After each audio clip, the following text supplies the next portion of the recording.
నేటి వైశిష్యంలో భాగంగా ఈ రోజున మనం కామద ఏకాదశి అన్న విషయం గురించి మాట్లాడుకుందాం.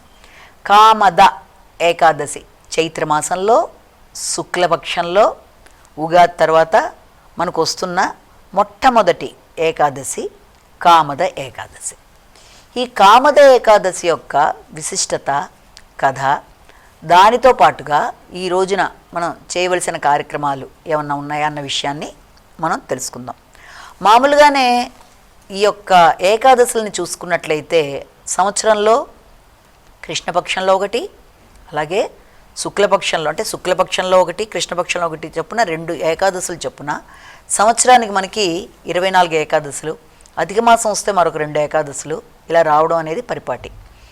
ఏకాదశి అనే దాంట్లో ప్రత్యేకంగా మనం తెలుసుకునేది ఏంటంటే ఏకాదశి నాడు ఉపవాసం ఉండడం, ద్వాదశి పారాయణ అంటే ఏకాదశి నాడు ఉదయం లేచి విష్ణు భక్తులందరూ కూడా ఉదయమే స్నానం చేసి తర్వాత దాంతోపాటుగా విష్ణుమూర్తికి నమస్కారం పెట్టుకొని పూజాది కార్యక్రమాలు చేసి ఆ రోజు ఉపవసించి అలాగే ఆ రోజున మనసు భక్తితో పెట్టుకొని విష్ణుమూర్తికి సంబంధించిన శ్లోకాలు, సహస్రనామాలు, అష్టోత్తరాలు, శతనామావళి మొదలైనవన్నీ కూడా చేసుకుంటూ విష్ణుప్రియులందరూ దాంతోపాటుగా విష్ణుమూర్తికి సంబంధించిన దేవాలయాలకు వెళ్ళి అలాగే కొందరైతే జాగారం లాంటివి చేసి తర్వాత మర్నాడు ద్వాదశి పారాయణ అంటే ఆ ద్వాదశి గడియల్లో అయ్యే లోపల ఇలా తీసుకునే ఆహారం అలా చేసుకుంటూ వెళ్ళడం.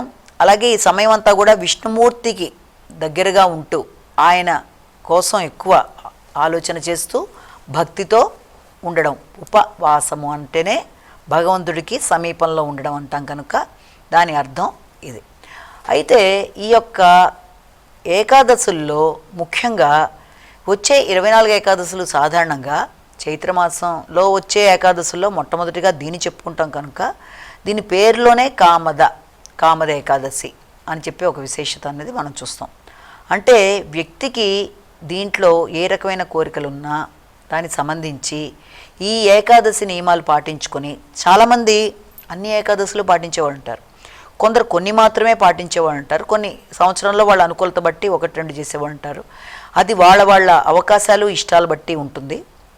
అయితే ఏ రకమైన ఏకాదశి మొత్తం మీరు 24 చేసినా అసలు 1-2 చేసినా ఏం చేసినా ఇక్కడ మనకు కావాల్సింది ఏంటంటే ముఖ్యంగా భక్తి, భగవంతుడి సాన్నిధ్యంలో ఉండడం, భగవంతుడిని కీర్తించుకుంటూ ఉండడం, హరినామ స్మరణ మొదలైనవన్నీ కూడా ఇందులో చాలా చాలా విశేషాలుగా మాత్రం మర్చిపోకూడదు.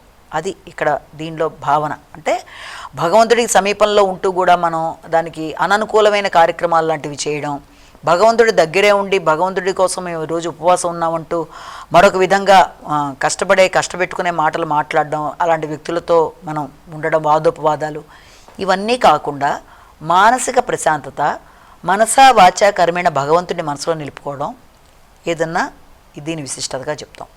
అయితే ఈ కామద ఏకాదశి యొక్క వ్రత కథ ఏంటి అన్నది మనం ఇక్కడ తెలుసుకుంటున్నాం. అంటే అసలు ఏంటి దీని వెనకాల స్టోరీ అంటే దీనికి వశిష్ఠుడు దిలీపుడికి చెప్పడం, దానికంటే ముందే ఇదే విషయాన్ని యుధిష్ఠిరుడికి అంటే ధర్మరాజుకి శ్రీకృష్ణుడు చెప్పడం పురాణాల్లో ఇలా వస్తుంది కథ. అయితే ఒకానొక ప్రదేశంలో పుండరీకుడు అనే రాజు ఒక ప్రదేశంలో రాజ్యాన్ని ఏలుతూ ఉంటాడు. రత్నపురి అనే ప్రదేశంలోనూ ఇక్కడ అలాంటి ప్రదేశంలో ఆ పుండరీకుడి దగ్గర చాలామంది గంధర్వులు, అప్సరసలు, కిన్నెరులు, కింపురుషులు రకరకాల మంది అతని దగ్గర ఉండడం. అంటే వాళ్ళందరూ ఆ రాజ్యంలో. అయితే ఆ రాజ్యం మణులు, మాణిక్యాలు, రత్నాలు, బంగారంతో చాలా చక్కగా వెలసిల్లుతూ ఆ ప్రదేశం ఉండడం. ఆ యొక్క ప్రదేశంలో ఇతను రాజ్యం చేస్తూ పుండరీకుడని. అయితే అదే ప్రదేశంలో అప్సరసలుగా గంధర్వులుగా ఉండే వ్యక్తుల్లో లలిత్ అనే వ్యక్తి, అతని యొక్క భార్య లలిత, వీళ్ళిద్దరూ కూడా అదే ప్రదేశంలో ఒకళ్ళు నర్తకి అయితే ఒకళ్ళు గాయకుడు అతను లలిత్ అతను. వీళ్ళిద్దరూ చాలా చాలా చాలా భార్యాభర్తలు, చాలా ఒకళ్ళంటే ఒకళ్ళకి ఎనలేని ప్రేమానురాగాలు, ఒకరిని విడిచి ఒకళ్ళు ఉండలేనంత ప్రేమానురాగాలతో చాలా చక్కగా ఉండడం జరుగుతుంది. అయితే ఒకసారి పుండరీకుడు ఏర్పాటు చేసిన ఈ యొక్క నృత్య గాన గీతికలు వీటిలో ఈ లలిత్ అనే వ్యక్తి వచ్చి గానం చేస్తున్నప్పుడు ఆ గంధర్వుడు లలిత ఆమె రావడం జరగదు.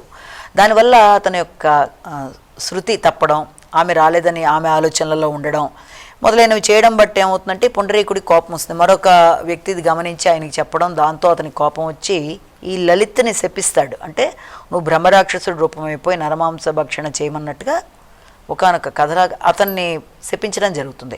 వెంటనే అతని రూపం మారిపోతుంది. దాంతో లలితకి తెలిసి ఆవిడ చాలా బాధపడి అతనితో అన్ని ప్రదేశాలు తిరుగుతూ అతనికి ఆ రూపం పోవడానికి ఎంతో బాధపడుతున్నప్పుడు వింధ్యాచల పర్వత శ్రేణుల దగ్గర శృంగి అనే ఆశ్రమం దగ్గరికి వచ్చినప్పుడు ఆయన వీళ్ళని చూసి విషయాన్ని తెలుసుకుంటే, నువ్వు ఎవరమ్మా, ఏంటి నీ కథ అని అడిగితే, నేను బృందావనుడు అనే ఆయన కుమార్తెని, నా పేరు ఇలాగ లలిత, నా భర్తితను లలితితను, ఇలాగ మాకు ఇలాగ శాపం అనేది ఏర్పడడం వల్ల అతనికి ఈ రూపం ఏర్పడింది, దానివల్ల మేము చాలా బాధపడుతున్నాం, దీనికి ఏదన్నా ఒక పరిష్కారం కావాలి అని ఆమె అడిగినప్పుడు అప్పుడు ఆయన అది గమనించి చక్కగా మీరు ఈ ఏకాదశి అంటే ఈ యొక్క కామద ఏకాదశి వ్రతాన్ని మీరు పాటించినట్లయితే తప్పనిసరిగా అంతా అనుకూలం ఏర్పడుతున్నప్పుడు ఆ వ్రత విధానాన్ని తెలుసుకొని ఆవిడ సిస్టమేటిక్గా ఆ వ్రతాన్ని ఆ నియమాలని పాటిస్తూ విష్ణుమూర్తిని స్తుతిస్తూ విష్ణుదేవుడి కోసం ప్రార్థిస్తూ ఉపవాస కార్యక్రమాలు చేస్తూ భగవంతుడి యొక్క భక్తితో ఆయనకి సాన్నిధ్యంలో హరినామ స్మరణతో ఆవిడ చేయడం అనేది దీంట్లో విశేషత.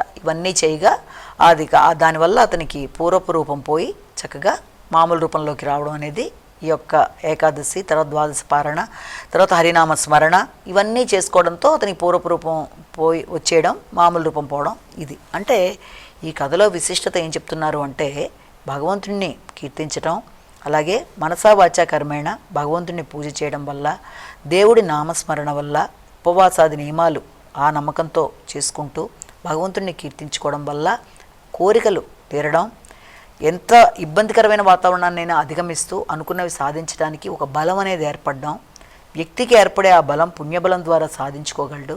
ఆ పుణ్యబలం భగవంతుడి కీర్తనల వల్ల, భగవన్నామ స్మరణ వల్ల ఏర్పడుతుందని దీనిలో విశేషంగా చెప్పడం జరుగుతుంది. కనుక ఈ విధంగా కామద ఏకాదశి అంటే ఏంటి, చైత్రమాసంలో శుక్లపక్షంలో వచ్చే ఈ కామద ఏకాదశి యొక్క విశిష్టతని మనం ఈ రోజున తెలుసుకున్నాము. నమస్కారం.